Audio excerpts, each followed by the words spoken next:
Annyeong mga kaanyong, today's video, pupunta tayo ng Hong Kong from Macau and from Yat-Seng Station, sumakay kami ng bus 39.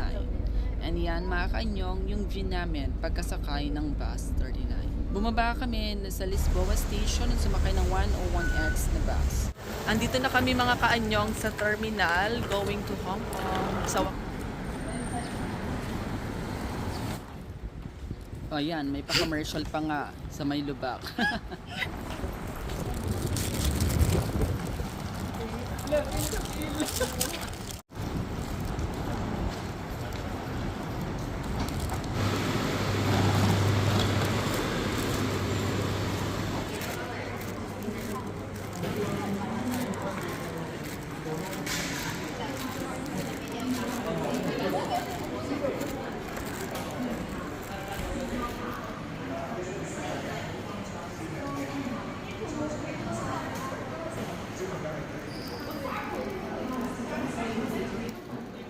65 pataka nga pala ang pamasahe from Macau to Hong Kong. And syempre, from Hong Kong to Macau, 65 Hong Kong dollars naman.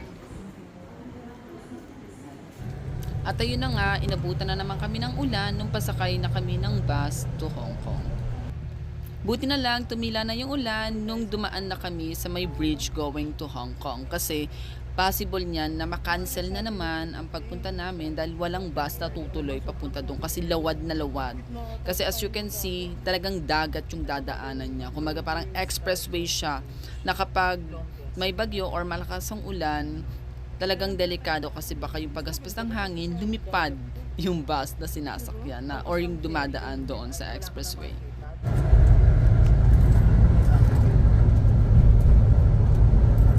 Ay, dito green na yung dagat. Ito mga kaanyong, enjoyin muna natin yung view sa bintana kasi syempre kailangan nasa window seat tayo. Ayan, so hindi na puro dagat ang ating makikita, meron na ring bundok. Hindi ko lang alam kung anong tawag sa bundok na yan, pero possible, soon to be an establishment din yan.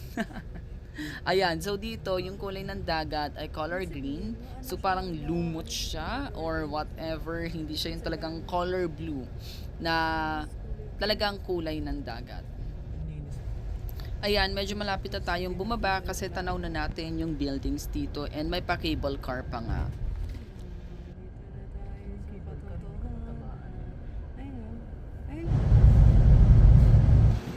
After 45 minutes ride sa bus from Macau, mga kaanyong, andito na tayo sa Zhuhai. And ito yung magduduktong papuntang Hong Kong. Ayan mga kaanyong. So, yehey! Malapit na tayo makapunta ng Hong Kong.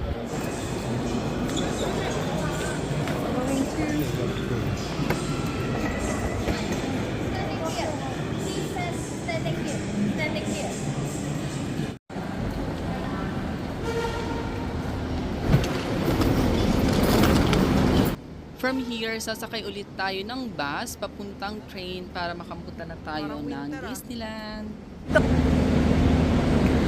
Dapat ako na Mexico.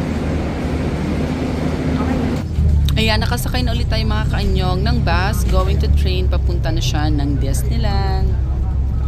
Hindi ko lang nabantayan yung kung ilang minutes ba yung biyahe ng bus na to papuntang train pa Disneyland.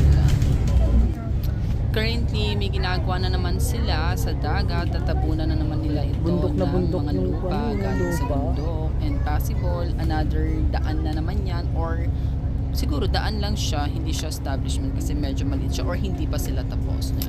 Yan, ipapakita ko na lang muna sa inyo mga kaanyong yung view sa bintana papunta ng train pa Disneyland. By the way, share ko lang sa inyo mga kaanyong, itong road na ito na tinatahak namin ay part ng isang bundok.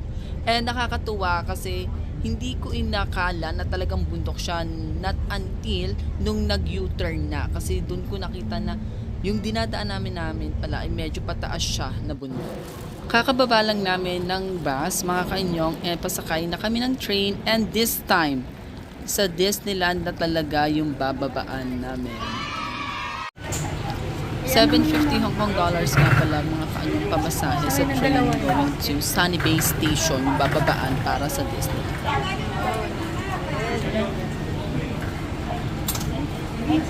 Malaya, ano yung dalawa.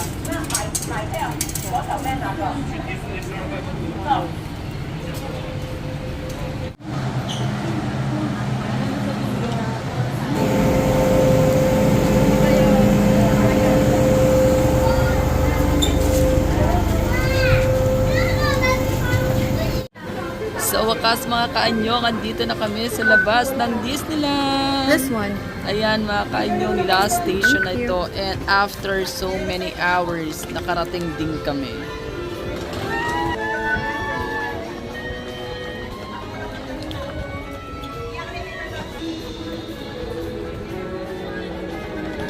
Init. Go.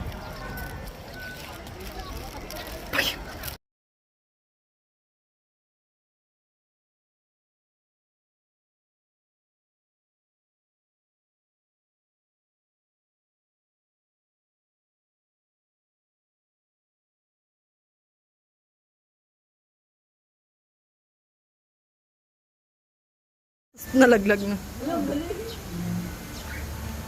Nagsasabong eh. Naaway. Paano yung magandang balita? May pagkain dito.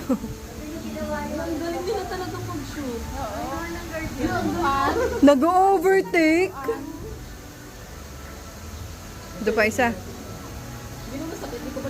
Hindi.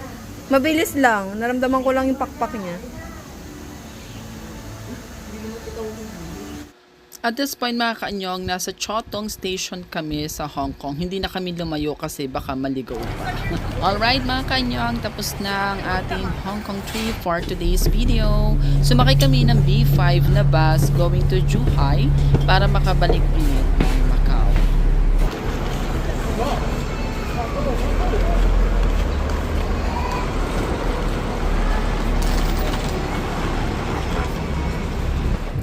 So, ito naman mga kanyong yung view ng pauwi. So, itong time na to around 5 p.m. na ito. And sa left side ko, or left side namin, blue pa talaga yung sky.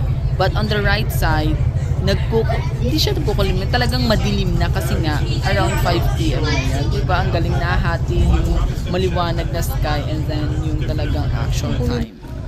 That's it mga kanyong. Yun lang ang ating trip going to Hong Kong. Nandun lang kami for the whole day. Hindi kami nag-overnight stay doon. And then please like and subscribe sa Sayo TV cover.